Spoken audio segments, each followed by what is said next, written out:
Please come to Ind AS 23. What is Ind AS 23? Borrowing cost. Do we have a similar accounting standard? Yes. Which one? 16. AS 17. 16. That is also called borrowing cost. That is also called borrowing cost. So these two standards are, you can say, almost same, except at one place. Which place? This standard requires the interest should be computed using effective interest rate. Interest should be computed using effective interest rate, not the coupon rate. Whereas in accounting standard 16, we compute interest based on coupon rate. Discount or premium are treated separately. But when you use effective interest rate, discount and premium is automatically included in the effective interest rate. So that is the difference. Otherwise, the two standards are more or less same. So companies incur a lot of borrowing cost. The treatment of borrowing cost is covered by this standard. What should be the treatment? Should it be charged to penal account? Should it be capitalized? Should it be deferred? Right? So focus of this standard is on capitalization of borrowing cost. What cannot be capitalized will be written off in profit and loss account. There is no option of deferment. No option of deferment. That is only for discussion. But the standard Ind AS 23, there is no scope of deferment.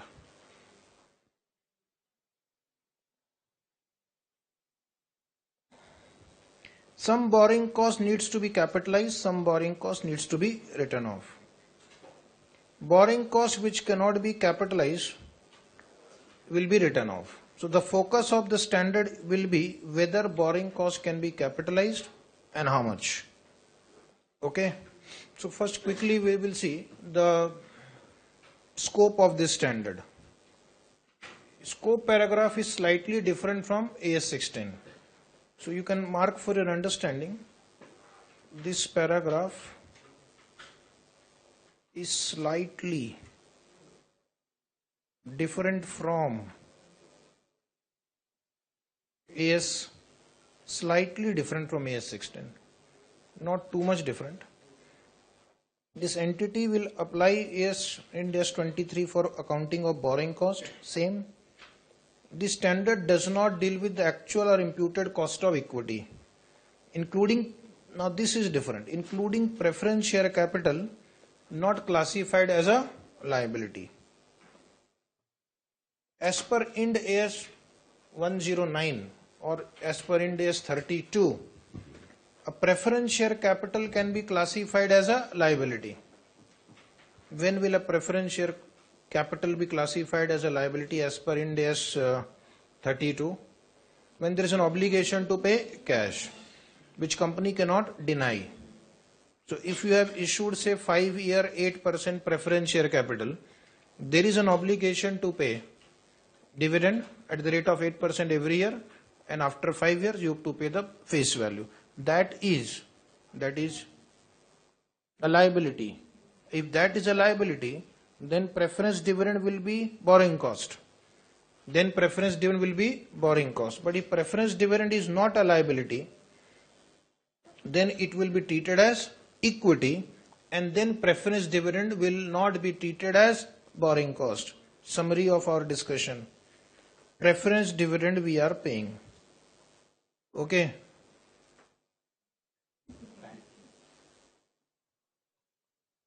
If preference dividend is paid on preference share classified as liability, preference dividend paid on preference share which is classified as a liability, Ind AS 23 becomes applicable. That means preference dividend will be treated as borrowing cost. Come to Ind AS 23. If preference dividend is paid on preference share and preference share is classified as equity. Preference share is classified as equity. Then Ind AS 23 is NA, not applicable. The standard does not deal with actual or imputed cost of equity. An instrument classified as equity is not covered by this standard. So there will be a problem in preference share, because preference share can be classified as equity if there is no obligation of redemption, there is no obligation to pay dividend, whatever. Otherwise it will be treated as a liability, and preference dividend will also become a borrowing cost. An entity is not required to apply the standard to borrowing cost directly attributable to acquisition, construction or production of a qualifying asset measured at fair value. This is again new thing. This is new, not in AS 16. If you read AS 16, this line is not there.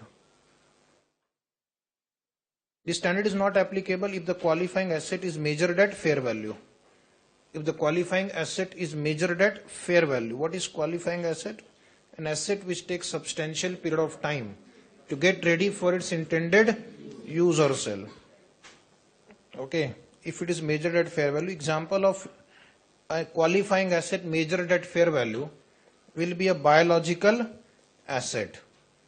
Biological asset will be covered in Ind AS 41, agriculture. Means living animal or plant. Living animal or plant is called a biological asset. And biological asset, you will see very soon in Ind AS 41, is measured at fair value, because cost is difficult to compute. If you are growing mango tree, it is difficult to compute the cost of mango tree. Mango tree is a biological asset. So therefore they are measured at fair value, not applicable. Inventories that are manufactured, this is same, or otherwise produced in large quantities on a repetitive basis. Ind AS 23 is not applicable. Inventories which are manufactured or otherwise produced in large quantities on a repetitive basis. Say for example, Parle-G biscuit. Will Ind AS 23 be applicable if the company has borrowed money to manufacture Parle-G biscuit? Patanjali atta. Will Ind AS 23 be applicable? Yes or no? No. Right, because it is manufactured in large quantities on a repetitive basis. Is it right? Patanjali Dant Kanti. Kesh Kanti. Kesh Kanti, sorry. Dant Kanti is also there. My goodness, you are all Patanjali fans. It should be.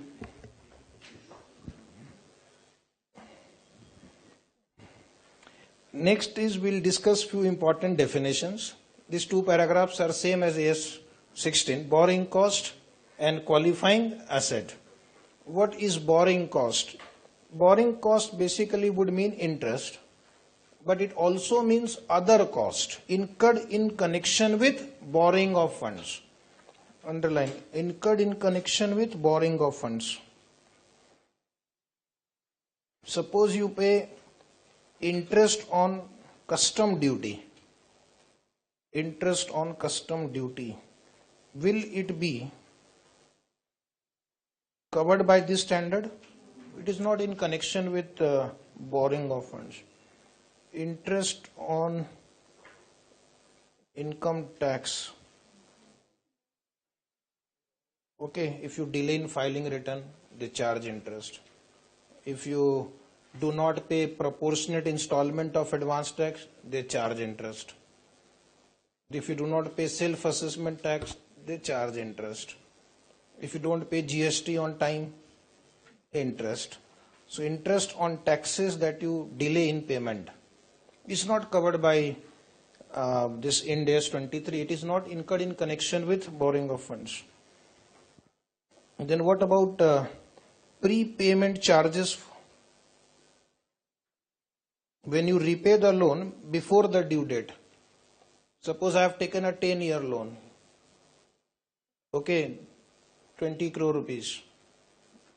But then I repaid it in 5 years.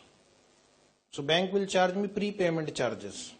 There is a punishment for prepayment. Is it right?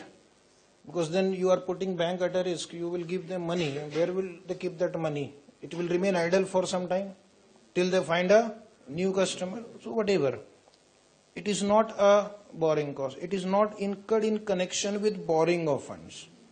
It is incurred in connection with prepayment of funds. So Institute had issued this clarification, this interesting clarification, that prepayment charge for early redemption of loan is not in connection with borrowing of funds. It's not in connection with borrowing of funds. So this will not be borrowing cost. Then what is a qualifying asset? A qualifying asset is an asset. So asset means a resource controlled by an entity from which future economic benefit is expected. Asset means resource controlled by the entity from which future economic benefit is expected.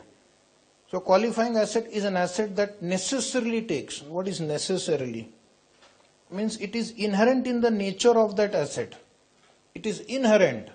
It is natural to take substantial period of time. Like construction of a building. Now you can't construct building overnight.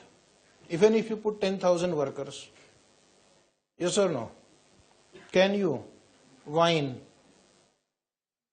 Can you manufacture wine in one day? Huh?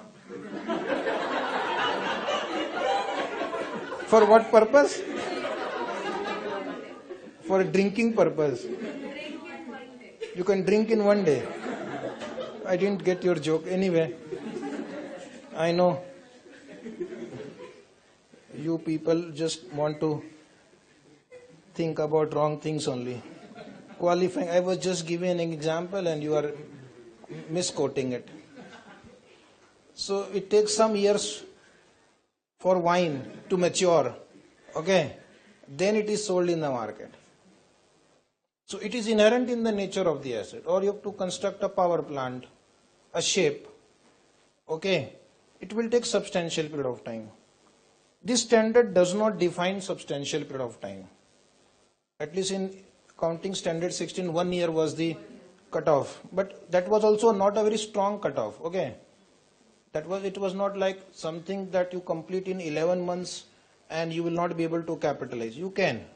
So 12 months is like a normal rough benchmark. Here also we have to apply judgment. So 6 months can also be treated as substantial period of time to get ready for its intended use or sale. So another difference you note here, this standard does not define substantial period of time. It is left to the judgment of the management, but it should necessarily take substantial period of time. Okay. Now what are included in borrowing cost? Borrowing cost will include interest expense. Now I have highlighted on red color because this paragraph is very different from AS 16. It says interest expense will be calculated using effective interest rate method. Effective interest rate method means internal rate of return. Internal rate of return. Okay. As described in Ind AS 109. Say for example, issue price of the bond is say 90,000. Face value is 1 lakh. Coupon rate is say 10%. Life 3 years. Now if you are solving the question under AS 16, there will be 2 borrowing cost here. One will be discount. How much is discount? 10,000. That is also a borrowing cost under AS 16. So as you will write off that discount, that will become borrowing cost. And plus this coupon, that is 10% of face value. How much is 10%? This is as per AS 16 you have learned. Discount on issue of debenture or any debt instrument, coupon rate multiplied by face value. This standard says no, you will not do that. You will find out the effective cost of borrowing, effective rate of return, and then use that as your borrowing cost. For example, suppose you have to find effective cost of this instrument. Write one example. Calculate effective interest rate. Calculate effective interest rate. In your notebook, where is notebook? Everybody,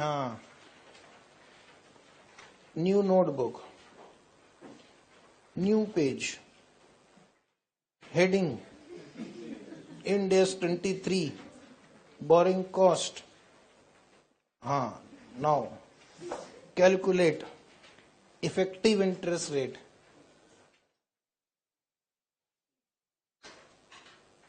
Face value of debenture. Face value of debenture 1 lakh.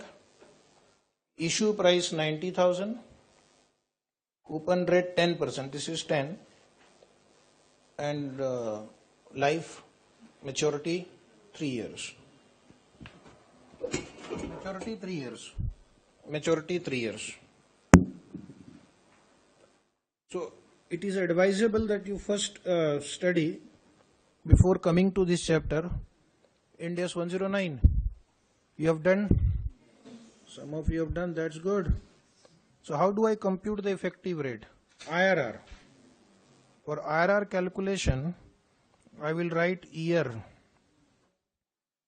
cash flow, present value at the rate of. Now when I look at this question, the bond is issued at a discount. So your effective rate is going to be more than 10%. We will start with 11, present value. Second column, present value at the rate of, that I will keep blank. First I'll get the present value here.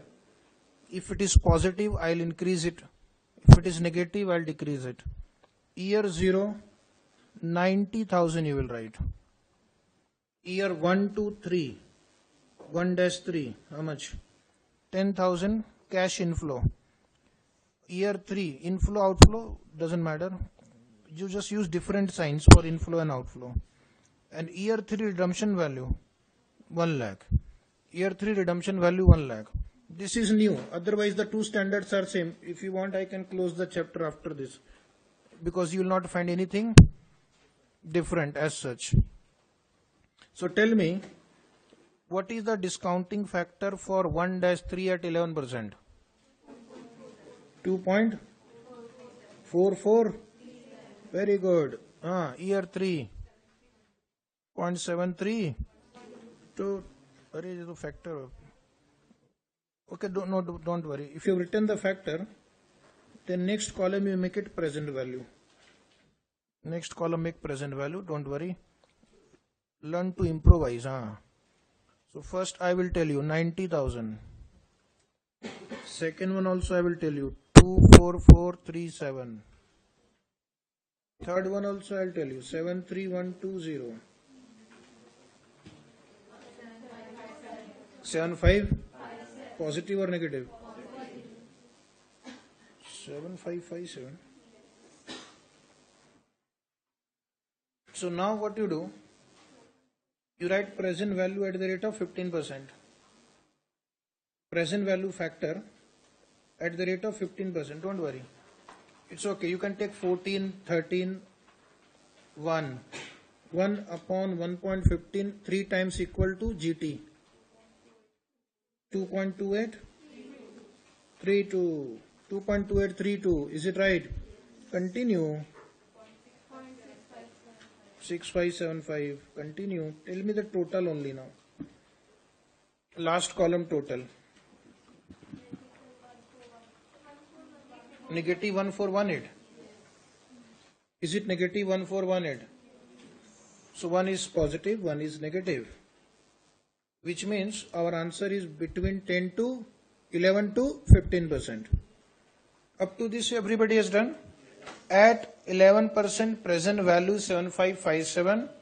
At 15% 1418. apply the IRR technique. Apply the IRR technique. 14 point.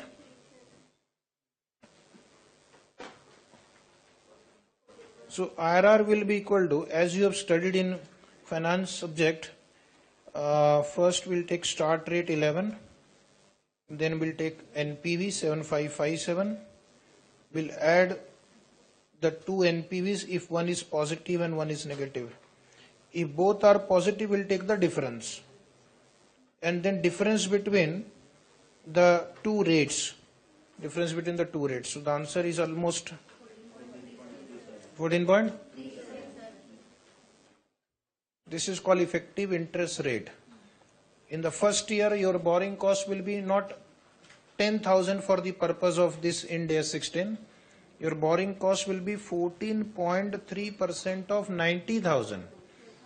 Borrowing cost of first year, borrowing cost of year 1 will be 14.3% of 90,000.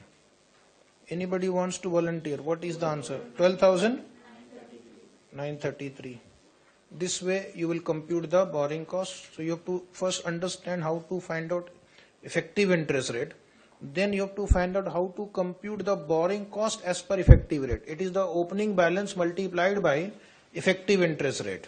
Is the actual interest rate we pay. Coupon is just a form of payment. Okay. As per Ind AS 109, your effective cost is 12933. So this will be treated as borrowing cost in the standard. Had you followed AS 16, 10,000 rupees plus any discount written off would be treated as borrowing cost. Okay. So you see, interest expense calculated using effective interest rate. This you have written, this you have written, this you have written. Done. Then one student will ask, in AS 16 it was written discount or amortization of premium relating to borrowing. Why it is not written here? The answer is simple. It has got merged in this effective interest rate. The discount has come in this effective interest rate calculation. Similarly, if there is a premium on redemption of debenture, that will also affect my last year cash flow. So that will also get incorporated in the effective interest rate, right? This is common, same in AS 16. Finance charge in respect of asset acquired under finance lease. Very good. We will discuss finance lease separately. And if you have read AS 19, it is the same thing. Interest that you pay to the lessor under a finance lease. Interest that you pay to the lessor under finance lease, right? And then exchange difference arising from foreign currency borrowing, to the extent they are regarded as an adjustment to interest cost. This is also same. Now, what do you mean by exchange difference arising from foreign currency borrowing to the extent regarded as an adjustment to interest cost? So that example, in case if you have studied AS 16, you will remember that sometimes we borrow in foreign currency. Sir, why do we borrow in foreign currency? Because sometimes interest rate is low. So interest rate in India may be 14%, but if I borrow in USA, it is 6%. So I save 8% interest. I am happy. I have to borrow suppose 100 crore rupees. It will save a lot of money for us. But the problem is that when you borrow, the rate of exchange may be 49 rupees per dollar. But after 1 year, the rate of exchange may become, say, 54 rupees per dollar. So there is an exchange loss. There is an exchange loss. This exchange loss will be divided into two parts. To the extent of interest saved. To the extent of interest saved. To the extent of interest saved means how much interest I would have paid in India. Would have paid, that's a notional number. How much interest I would have paid in India minus how much interest I have actually paid by borrowing in dollar. That is interest saved. This will be treated as borrowing cost for the purpose of this standard. and suppose your exchange loss is more than this, balance will be charged to P&L account as per the standard on foreign exchange. Is it right? So that is about exchange difference. Now, first paragraph is same in AS 16 also with regard to exchange difference required to be treated as borrowing cost. The manner of arriving at the adjustment shall be as follows. You see in your book 2 points are mentioned, 2 tick tick. Is it there? One paragraph is same, but one is different also, so that I have tried to highlight in your book. So now full focus on the screen.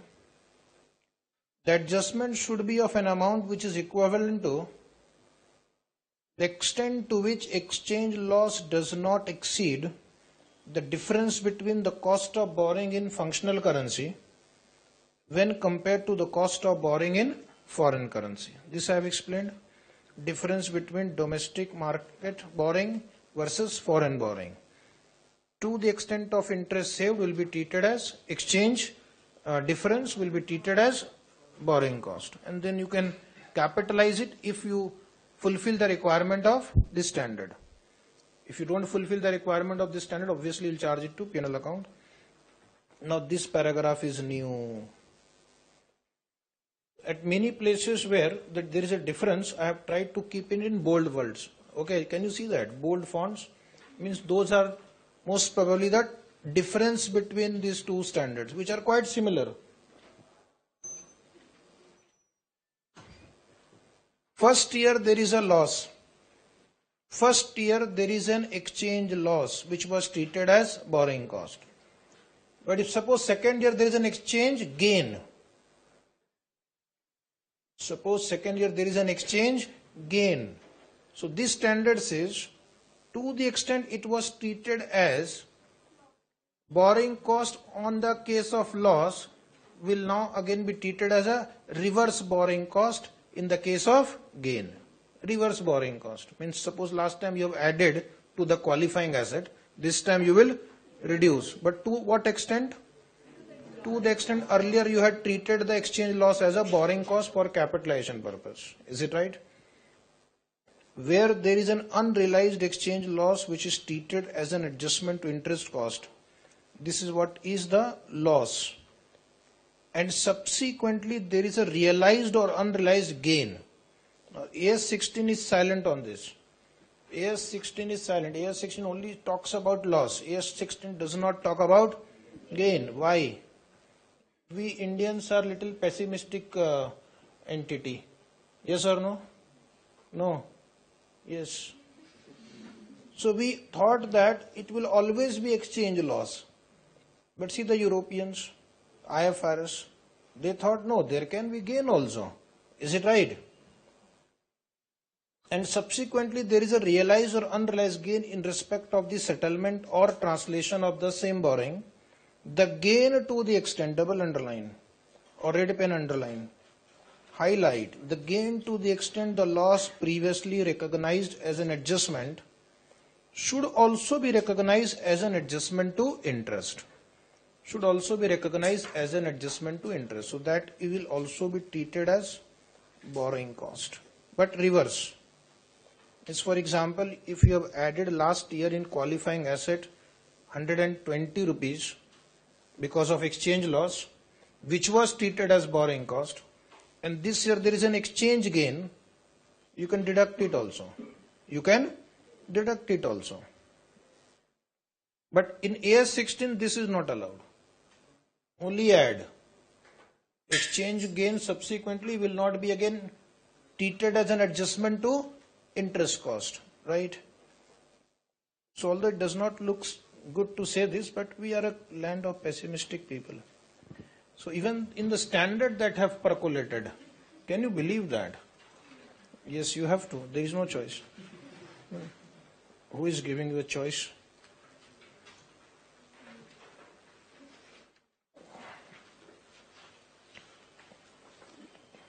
So now we will solve question number 2 first. based on this exchange difference. New question for you.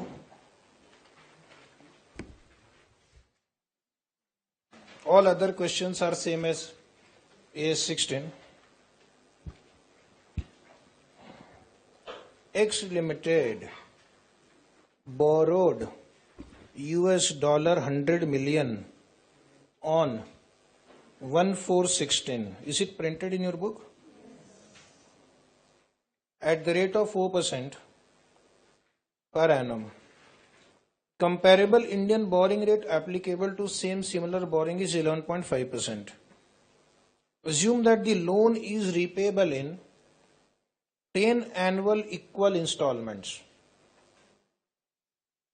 The last date of payment of interest and installment is 15th April every year. Assume exchange rates are on 1/4/16, 62.85, 31/3/17, 63.10, and 10th April 17 is 63.05.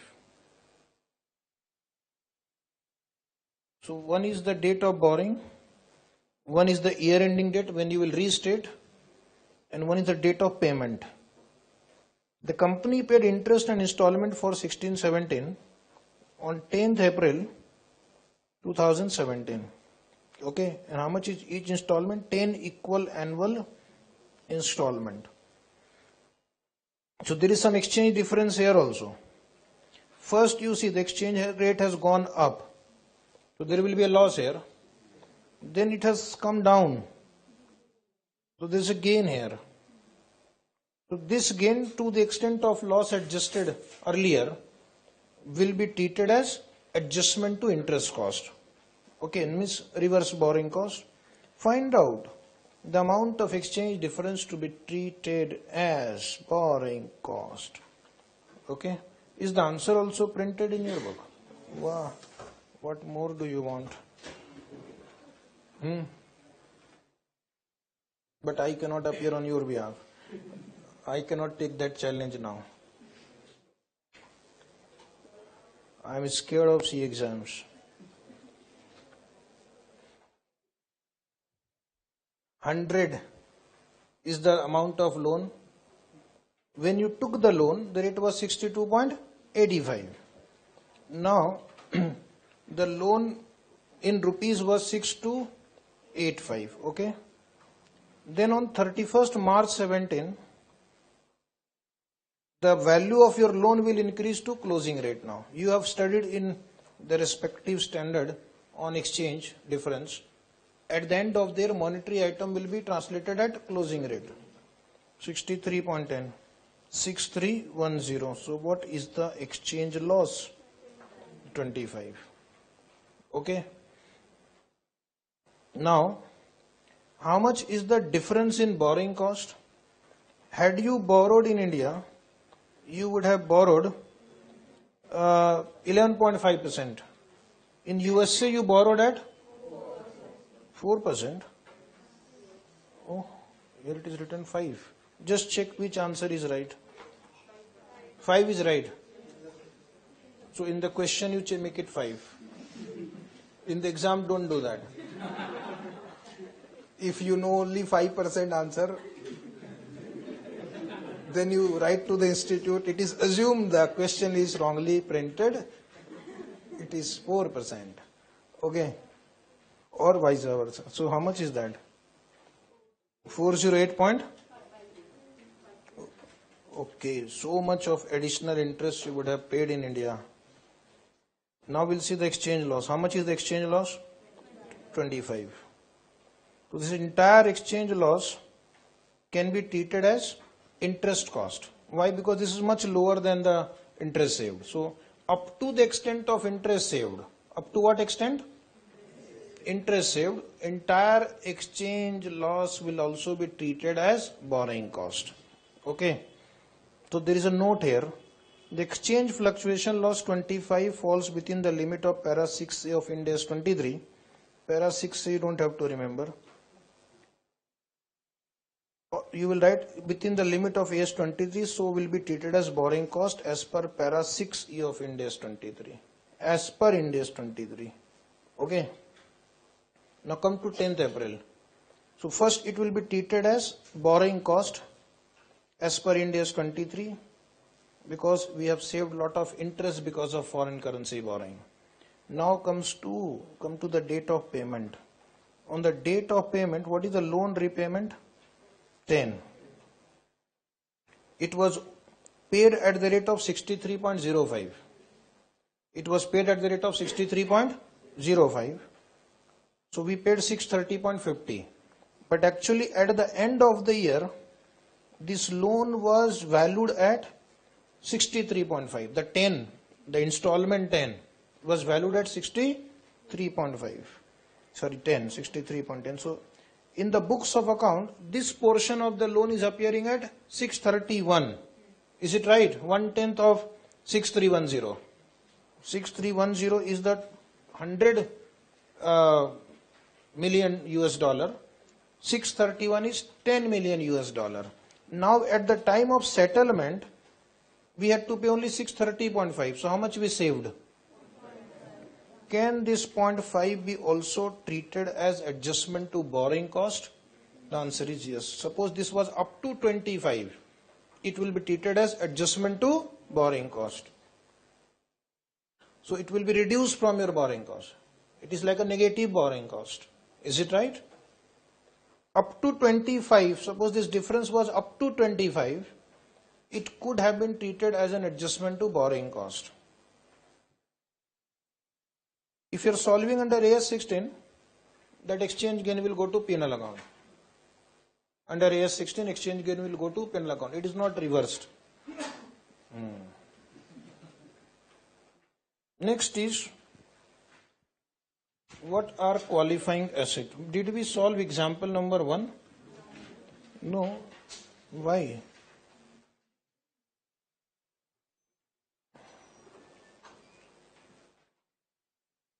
So we'll solve example number 1. Read example number 1.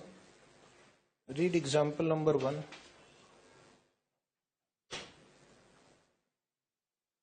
Answer is also printed, huh? Today your luck is good.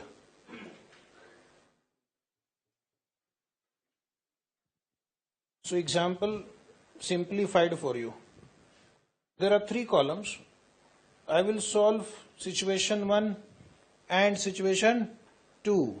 You will solve as homework. Note down. Situation number 3. So situation 1, the question is summarized on the screen. You can find it is printed in the book, don't worry. A company borrows $20,000 at 45 on 1/4/16.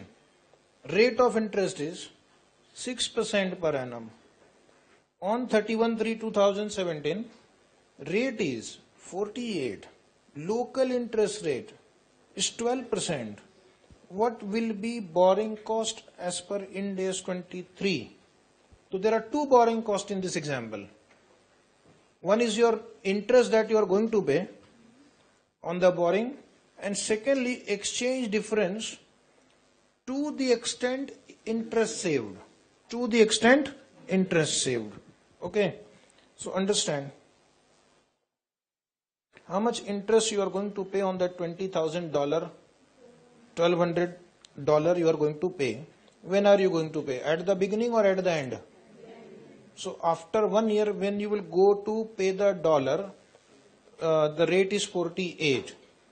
So you will have to spend 57,600 rupees to pay the interest. Is it right? So 57,600 is your actual interest. So this is borrowing cost, no doubt on that. But we are also going to test to what extent the exchange difference can be treated as borrowing cost. So first I will compute the exchange difference. When I borrowed the funds, the rate was 48. Now when I am going, rate was 45. When I am repaying, the rate is 48.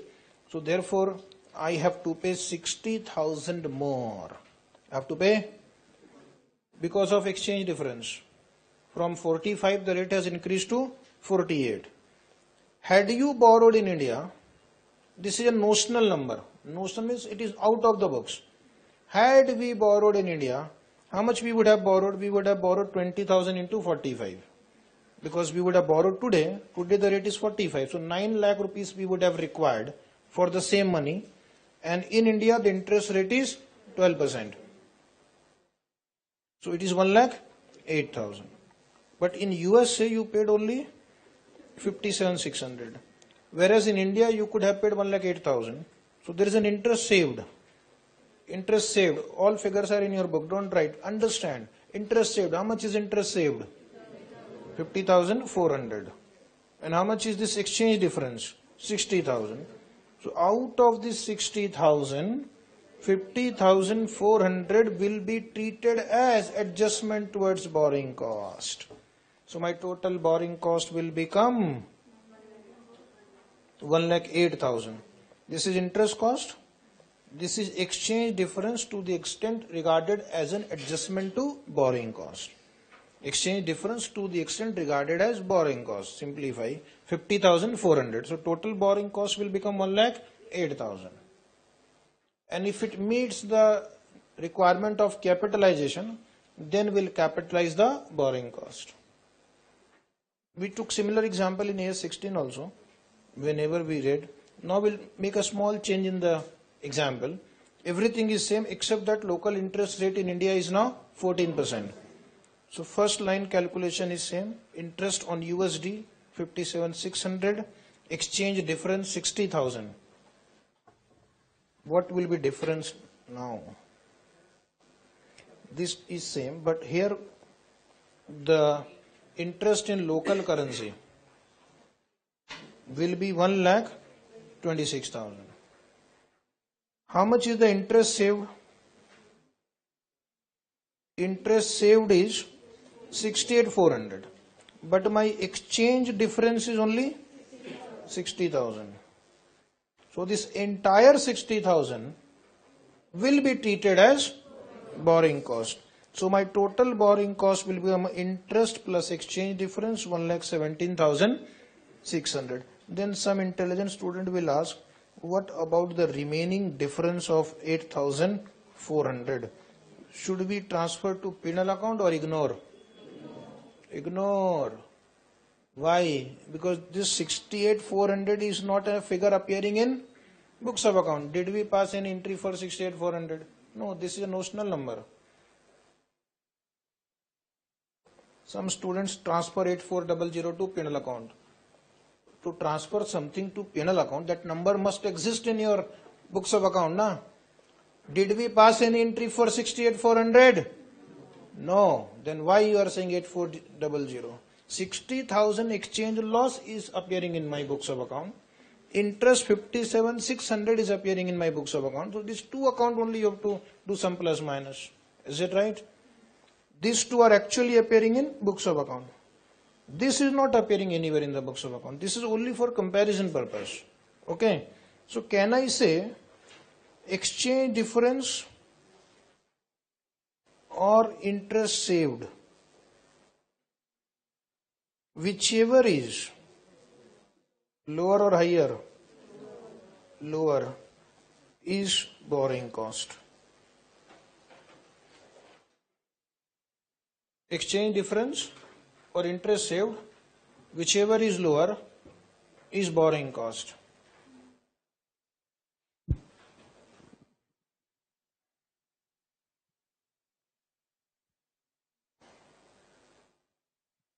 So these are the two important questions on exchange difference. Second one is applicable only in Ind AS 23.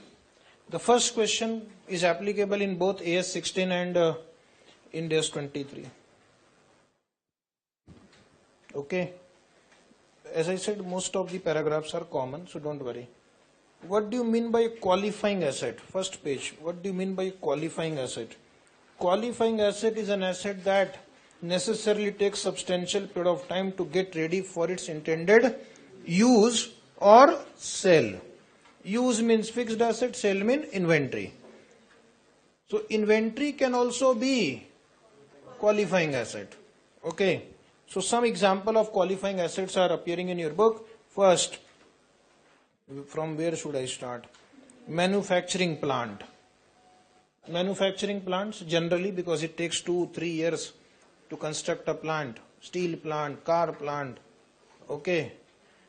Then intangible asset can also be qualifying asset. Suppose you are developing a software, okay.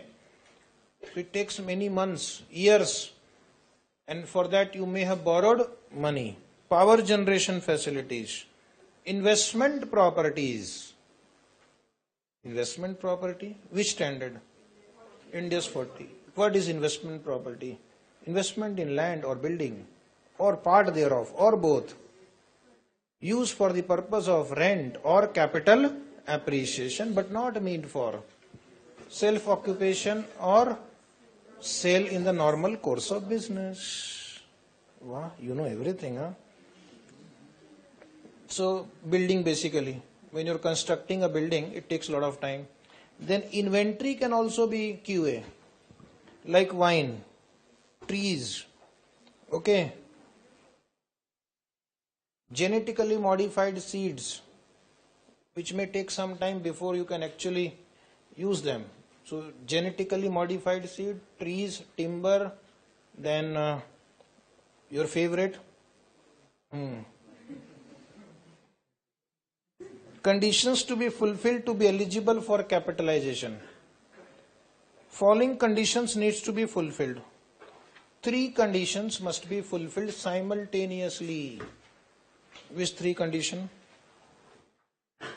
One is, or 2 conditions, how many conditions are written? We will see one by one. Borrowing cost should be directly attributable to acquisition, construction or production of a qualifying asset. Is it there? Borrowing cost should be directly attributable to ACP of QA. Acquisition, construction, production of a qualifying asset. ACP. Okay. What is the meaning of directly attributable? Does it mean that the borrowing is specifically for that asset? Not only yes, yes and no both. Yes is obviously right, but it does not mean that borrowing has to be specifically for a particular asset. It means that if suppose this qualifying asset will not be there, our level of borrowing would have been lower. Our borrowing level would have been lower. Okay. If you can prove that if this qualifying asset was not there with us, our amount of borrowing would have also been lower. So then we will say there is a nexus between borrowing and qualifying asset. But suppose your level of borrowing would not have been affected, whether there is a qualifying asset or not, then in that case borrowing is not linked to qualifying asset. Okay. So borrowing cost that could have been avoided if the expenditure of qualifying asset had not been made. If there was no qualifying asset, our level of borrowing would have been lower. If you can prove that to the auditor, then you can say yes, the borrowing cost was incurred because there is a qualifying asset. No qualifying asset, borrowing cost would have been much lower. Okay. Practically you can't prove there is a nexus between borrowing cost and qualifying asset. A company borrows money from different sources. Is it right? They borrow money from State Bank of India, loan. They issue debenture to the public. Then they go to USA, foreign currency convertible bond. Then they go to Bank of Japan, samurai bond they issue. Which bond?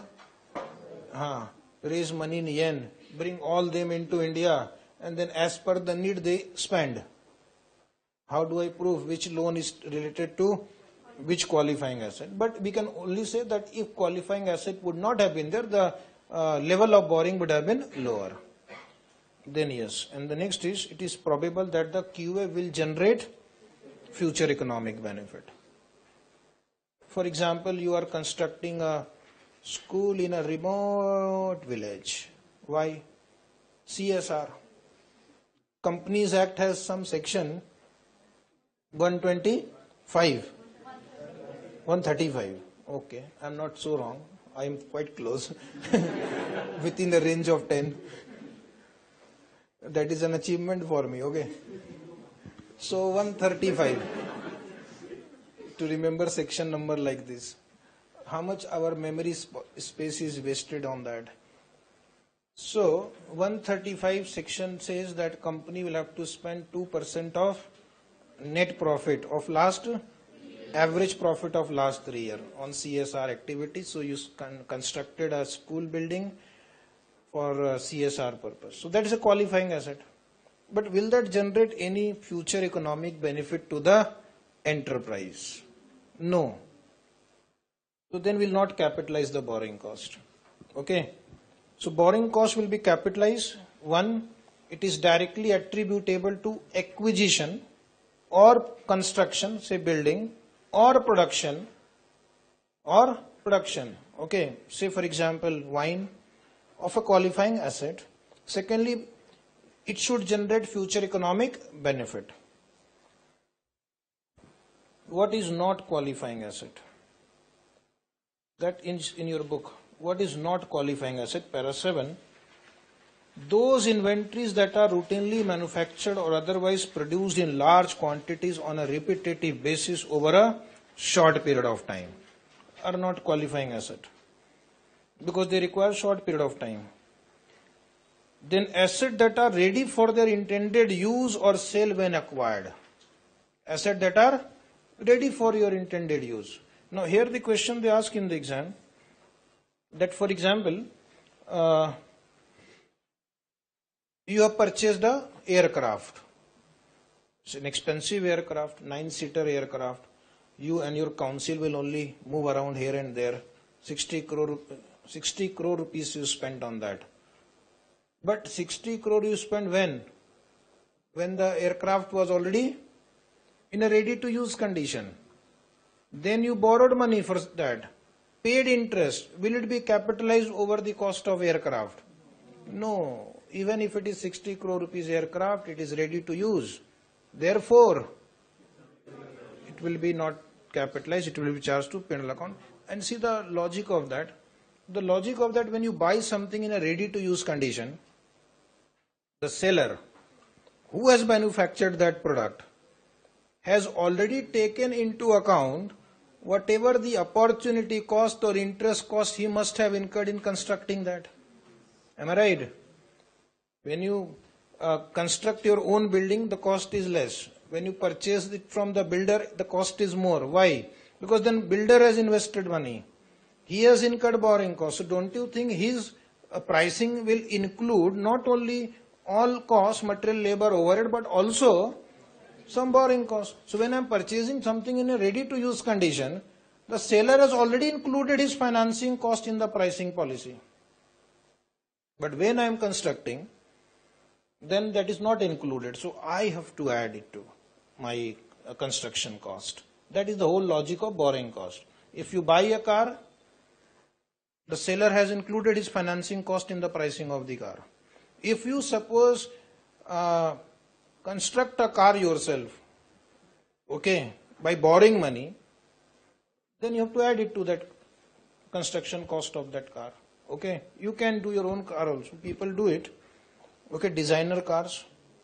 Okay, so I have a car which has got 3 functions. It can fly on the sky also. It can on road also as usual. And then under the water also it can run.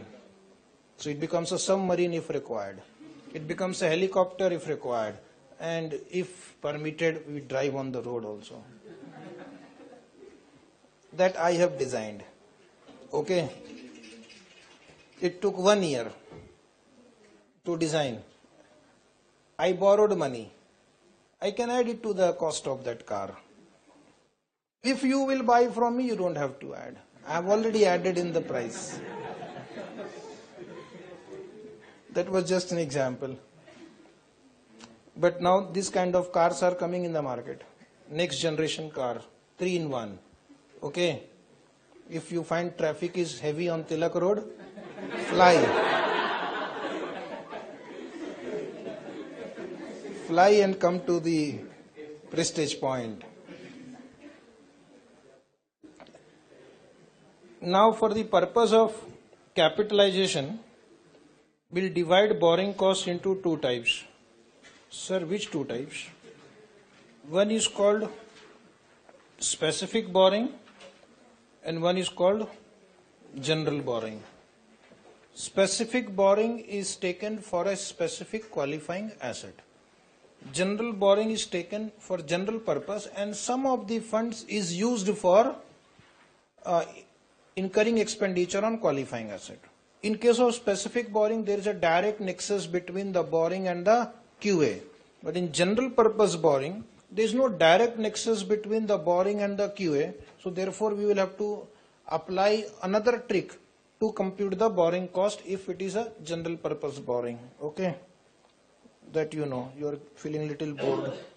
First somebody tortured you in IPCC, the same topic, then in final also AS, and now in DS also.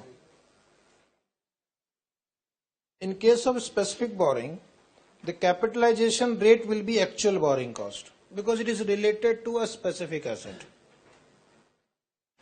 Loan taken for the construction of a particular building only, that money was not used for any other purpose, will be added to that building cost only. But here there is one adjustment required. In case if you have earned any income from temporary investment, then that will be deducted. That will be deducted from the borrowing and net borrowing will be capitalized.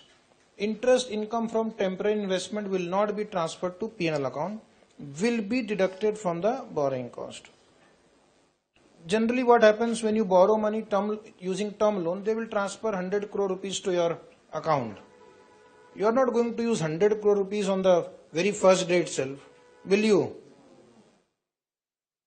No, you will use slowly. Maybe first day will require 20 crore only for giving advance to different contractors and vendors. 80 crore you will use it, out of 80, 20 you lose in the next month for purchasing material and other things. But in the meantime, what will you do? You invest in some fixed deposit, government security, debt security, safe instrument, so that at least you get some interest that you deduct. Okay. One question is also printed in your book. Question number 5. We will discuss there only. A company borrows for investment in a power plant. Since presently there is a requirement of only 50% of the money raised,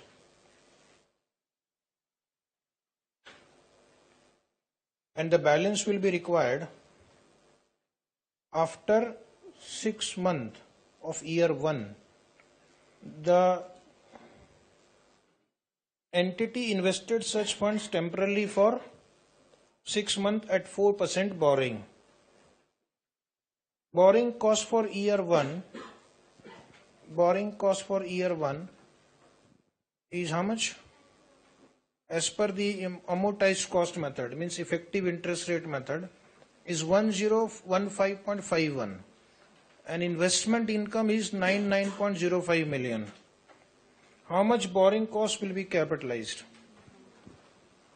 Sometimes they give such easy question for 4 marks. Can you believe that? So first you will write borrowing cost as per effective interest rate method, 1015.51 less investment income 99.05 million. Is it right? So therefore the net borrowing cost to be capitalized is 916.46. Just check the calculation. Is it right? Seems to be right. One more example 6. Rainbow Limited borrowed an amount of rupees 150 crore on 1/4/18 for construction of boiler plant at 11%. The plant is expected to be completed in 4 years.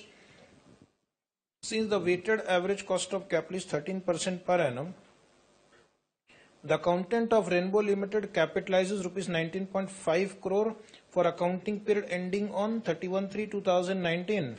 Due to surplus fund out of 150 crore, an income of 3.5 crore was earned and credited to P&L account. Comment on the above treatment of account with reference to Ind AS 23. Is the accounting treatment given by this accountant right? No. As per Ind AS 23, if you have borrowed specifically for a particular qualifying asset, if there is a temporary investment and if there is an income from temporary investment, that will be deducted, okay, from the borrowing cost. So therefore the answer is not correct. The net borrowing cost to be capitalized is 16.5 minus 3.5. How much it comes to? 13 crore. That was an exam question. Can you believe how much marks they are distributing? They are just simply helping you to pass. Okay. Then one person will ask, what if the interest income is more than borrowing cost? Possible? Why not? You borrow at suppose 5% because you have good credit rating, and then you give loan to someone else temporarily for 12 or 14%, you might end up earning more interest than the interest you have paid. So after deducting whatever negative balance will appear, P&L account, what else you can do? Standard is silent because again same reason. We believe that investment income will not exceed the borrowing cost. So that is generally the case. Anyway, the standard is silent on that. Now next come to general borrowing. See that flow chart, general borrowing, accounting treatment. Right side, accounting treatment. Can you see that? General borrowing means you cannot connect borrowing with a specific qualifying asset. Okay? So company takes loan from different sources. Loan from SBI, 10% debenture. Some company issues 0 coupon bond. No interest, only principal will be paid on maturity. Some more enthusiastic company go to foreign country and raise foreign currency convertible bond. Then they raise funds in Japan also by issuing a bond called samurai bond. Okay. Now some countries some days back have issued masala bond in Europe. Indian company issuing bond, they give it a name, masala bond, okay, etc. So you have raised funds from these different sources, 150 crore. Now you don't know whether this money is used for machine A, B, C, working capital, operating expenses, or inventory, or what not. Can we link it? Because you have one bank account, all funds come and you keep it in this account, and then as and when the funds are required, you pay the salaries, stipend, then you purchase inventory, you purchase qualifying asset, you purchase non-qualifying asset also. Difficult to link the borrowing with qualifying asset. So in that case, what we'll do, we'll use a weighted average borrowing rate. We'll use a weighted average borrowing rate, that is also called capitalization rate in this chapter. Okay. Capitalization rate should be the weighted average cost of borrowing outstanding. Borrowing outstanding. Then borrowing cost capitalized should not exceed the actual borrowing cost incurred. True or false? Hello. Under this method, what may happen? Because you are using a weighted average rate, quite possible the amount you want to capitalize may exceed the actual borrowing cost incurred. Then in that case, you will restrict yourself to the actual borrowing cost incurred. Now how to compute weighted average rate? Write example.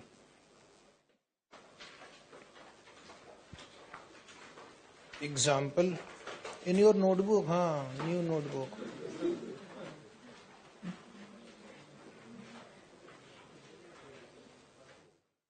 %% loan, rupees 10 lakh.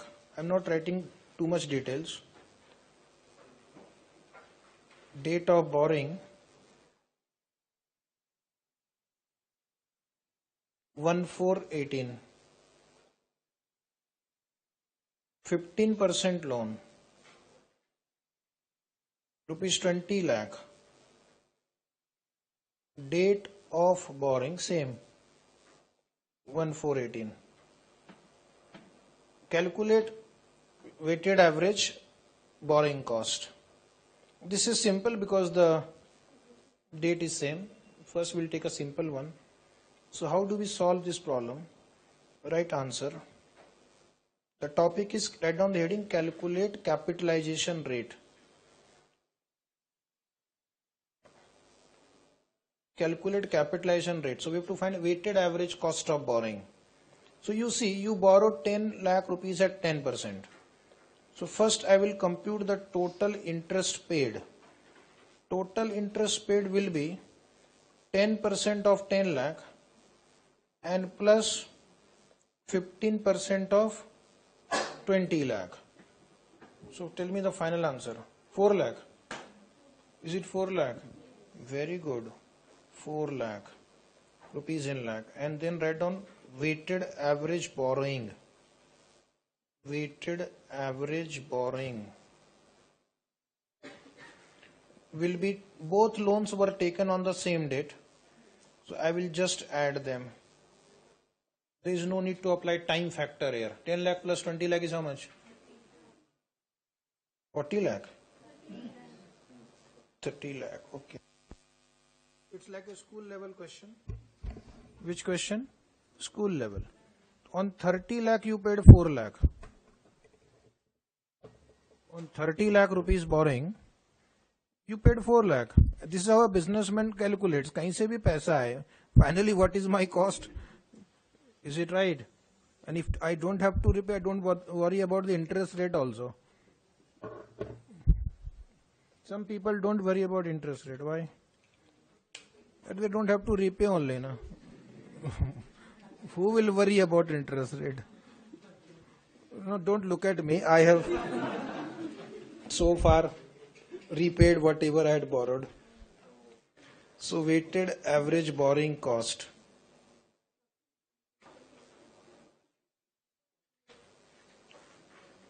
Four by 30 into 100. How much is that? So this is my average cost of borrowing money.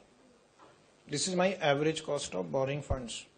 Now write example 2. This everybody has done. Purposefully they don't ask such questions in the exam. Otherwise, institute will have to borrow money to run the organization.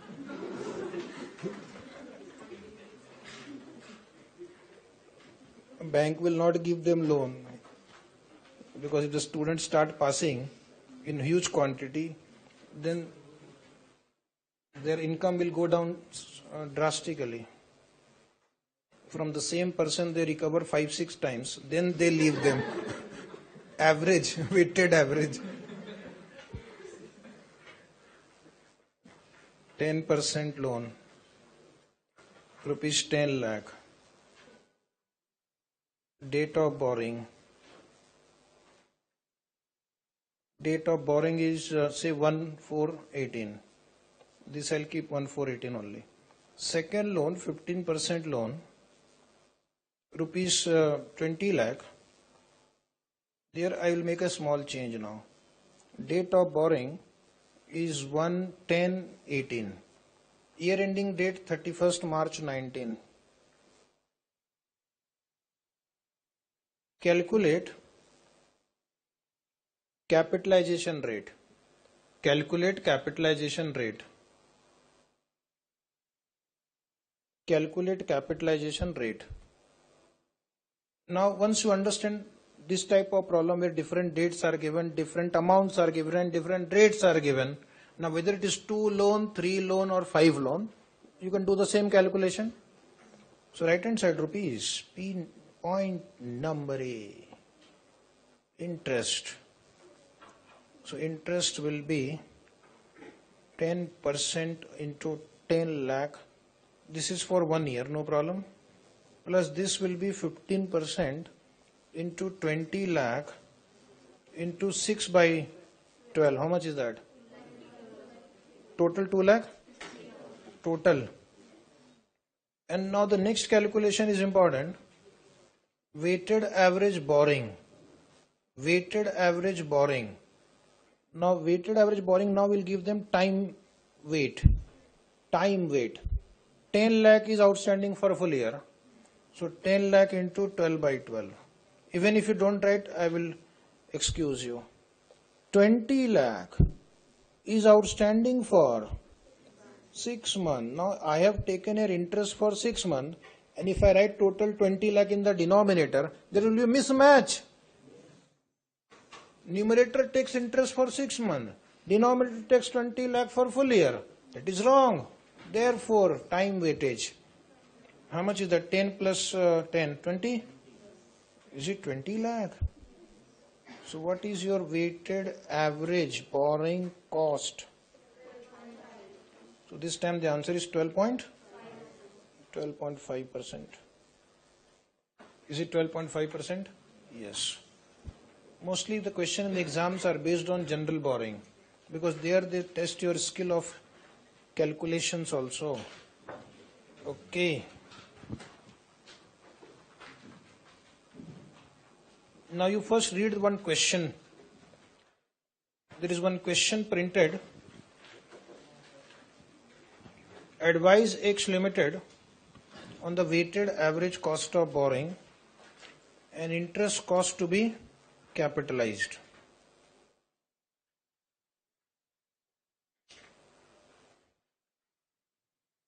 Based on the following: the total borrowing and interest cost of X Limited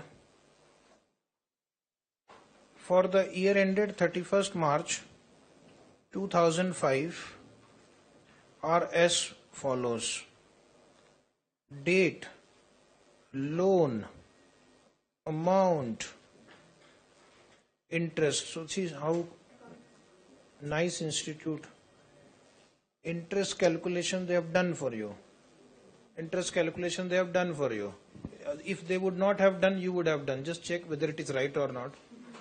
18% of 1000, 180. In the exam they don't give that column. That is only in practice booklet type of thing.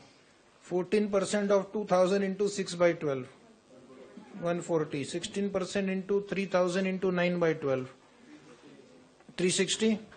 Total is how much? Qualifying asset in which these borrowing funds were utilized were asset rupees in 1000, that is expenditure, and period for which they are under construction. So factory shed 12 months, plant 1 9 months, plant 2 7 months. So in that case we will capitalize the borrowing cost only for these months, 12 months, 9 months and 7 months. But it is difficult to link the borrowing with the qualifying asset. Which borrowing is used for which qualifying asset we can't say. Can we say? So what we'll do? First we'll compute step number 1, total interest paid, that is 680. Step number 2, write down, I'll dictate. Step number 2. Step 1, write interest calculated in the problem. Given 680. Step number 2, write down weighted average borrowing rate. Weighted average borrowing, write down first. Weighted average borrowing. Weighted average borrowing. Step number 2, write weighted average borrowing. Don't write rate. Then below that write equal to 1 by 1. This 1000 is outstanding for 12 months. This 2000 is outstanding for 6 months. You've considered interest for 6 months. And this 3000 is outstanding for 9 months. So this is called weighted average borrowing. Average borrowing. Average level of borrowing. How much? 42. It is the average level of borrowing. Now write down below that step number 3. Weighted average borrowing rate. Weighted average borrowing rate. Weighted average borrowing rate is equal to 680 divided by 4250. 16%? 16%. Is it right? 16%? Say yes. Yes. Now write on step 4. Borrowing cost to be capitalized. Borrowing cost to be capitalized.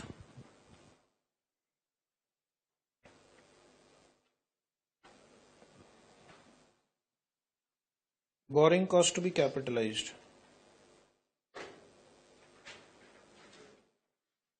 Qualifying asset. Expenditure. Number of months. Borrowing cost to be capitalized. So what is the technique in case of general borrowing?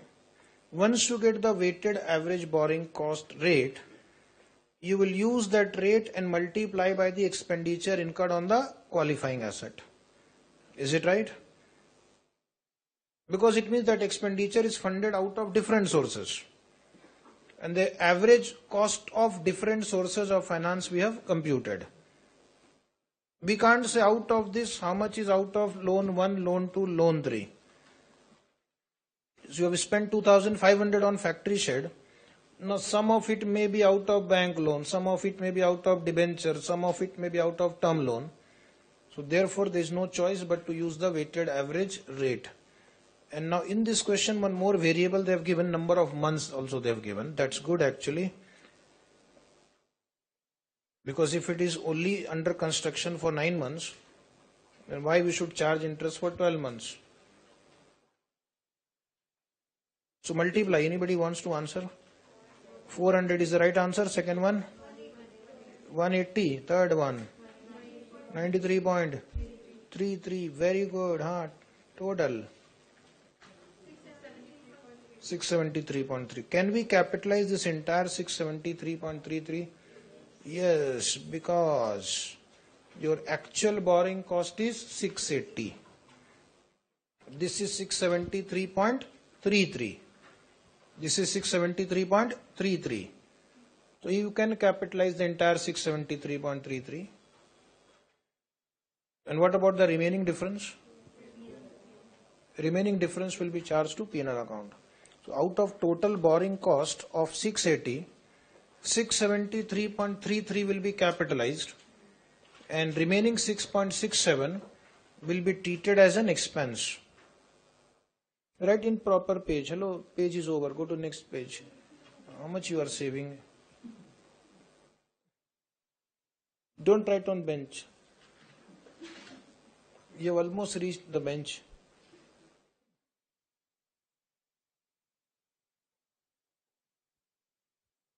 So what is your answer? 6.67.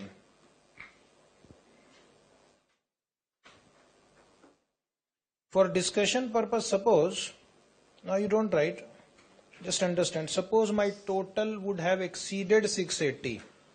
Suppose my total would have exceeded 680. Then I will suppose this total would have been, let us say, 700. And these figures are like 400, 200, 100. Okay. For example, then I will add one more column here. Actual borrowing cost to be allocated is 680 only. Actual borrowing cost is how much? 680. This 680, I will write actual borrowing cost to be allocated. Don't write. Afterwards you'll get confused. To be allocated. 4 by 7 into 680 I will take. 400 by 700. 2 by 7 into 680. 1 by 7 into 680. If suppose in the exam this total exceeds 680, add one more column or a separate working note if you don't have space, and then actual borrowing cost will be allocated in this ratio. Actual borrowing cost will be allocated in this last column ratio. Okay. So this completes our discussion on general borrowing. Now, commencement. I am talking commencement or you are talking break? What is this? Your one eye is on your watch only.